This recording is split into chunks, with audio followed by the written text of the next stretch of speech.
Now the news you've probably all been waiting for. Bombshell new emails revealed Jeffrey Epstein saying that, according to him, President Trump may have known about the convicted pedophiles' relationships with underage girls. They've also uncovered what some argue is a potential plan to blackmail then-candidate Trump. House Oversight Democrats released 3 documents Wednesday that show emails between Epstein and Ghislaine Maxwell, as well as columnist and author Michael Wolff. Take a look. In an email with Maxwell in 2011, after his 2008 plea deal in Florida, Epstein writes, "I want you to realize that that dog that hasn't barked is Trump. Unnamed victim spent hours at my house with him. He has never once been mentioned." And in a 2019 email to Wolff, Epstein wrote, quote, "Trump said he asked me to resign. Never a member ever," presumably referring to the claim that Trump asked Epstein to resign his Mar-a-Lago club membership after their falling out.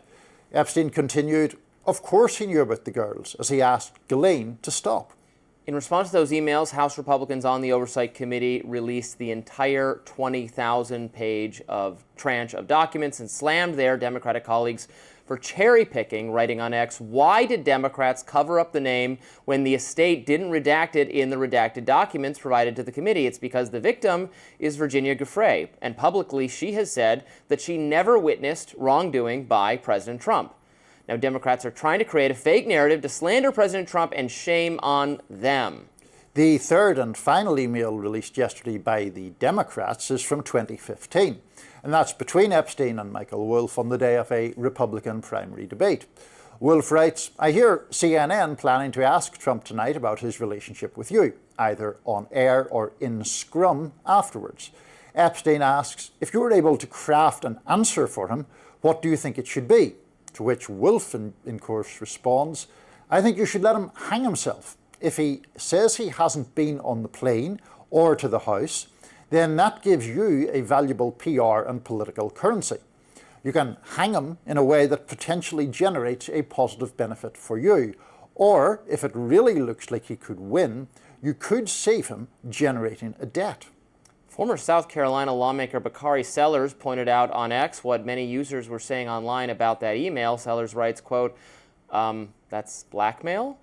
As for the White House, Press Secretary Caroline Leavitt told The Hill in response to the emails, quote, "These stories are nothing more than bad faith efforts to distract from President Trump's historic accomplishments, and any American with common sense sees right through this hoax and clear distraction from the government opening back up again." So, some interesting emails. Certainly. Now, I do, what's released, it's the victim's name is redacted. It says victim. The name was in there, not victim. Yes. It was redacted in a way that says victim. That is Virginia Giuffre. According to the Republicans, yes. Who has said quite definitively that she was not aware of any misdoings of Donald Trump. But this is interesting. What is your takeaway? Well, I will have notes on this later, but in relation to the Virginia Giuffre thing, it is, I think, worth noting, as you say, that she apparently in her memoir only made reference to ever meeting Trump once, and there was no suggestion of nefarious behaviour on his part. I do think, and I'll go into this later in the show, he knew about the girls thing is far more damaging, because it obviously suggests an awareness on Trump's part of some sort of shady behaviour on the part of Epstein. They do or did have a long association, even if Trump subsequently fell out with him. Even the manner of that falling out, there have been at least 2 or 3 different interpretations about whether it's a real estate deal, whether it's to do with creepy behaviour. Trump comparatively recently on Air Force One told reporters it was about Epstein stealing staff from Mar-a-Lago. Well, female spa attendant staff, right? So, I mean, knew about the girl. Again, this isn't Trump saying, "I knew about the girls." This is other people saying they had having a conversation in which they claim that he did. Well, hold on. No, the other people, one of whom is Jeffrey Epstein, right? Well, right, but it's being treated as if it's like some confession. Trump is not a participant in these emails. Right. This is being insinuated about him, and also Trump's claim is that because of Jeffrey Epstein's creepy and/or stealing of women from his employment at Mar-a-Lago, that is why he was exiled. So I didn't actually see it as out of keeping with that record of Well, I did because Trump and his defenders, including Caroline Leavitt, have said that Trump had no awareness of Epstein's crimes or of Epstein's predatory behavior.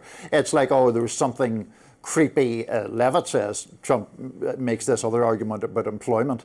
And so I didn't really, I mean, I do think it's very, very damaging for Trump. And I think it goes to the point of there being this pattern of his prior closeness with Epstein and some of the other things that we'll get into in a second. I know we both have quite strong feelings about the Michael Wolff element of this, because that... I don't see how that's not blackmail. I mean, it's very close to it, certainly. It's saying you could decide to do certain things in order to basically have something on Trump that you could then threaten to use against him. I mean, right, Michael Wolff is a author and so-called journalist who's just aiding in a scheme by a source. I guess he would probably say was trying to maintain some relationship with Jeffrey Epstein so that he can get further reporting out of him on these matters. But it is unethical as a journalist to aid in someone or advise someone to do something of this nature, which comes close to being illegal anyway.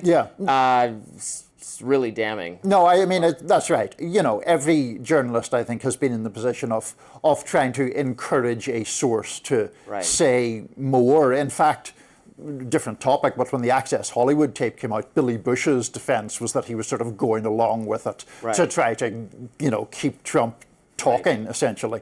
But that is very different from what Wolff appears to have done here, which is say you could manipulate this to have ammunition against Trump, which you could use. That's calculated and thought out. It's very different to Billy, but in the moment is trying to keep him talking and has to react to what he's saying.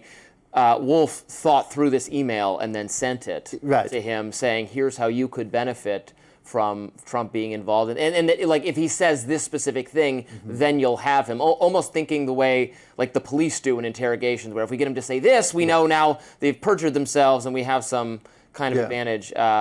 Very, very bad. And the suggestion that Epstein could use it later. It's a very peculiar one. Yeah.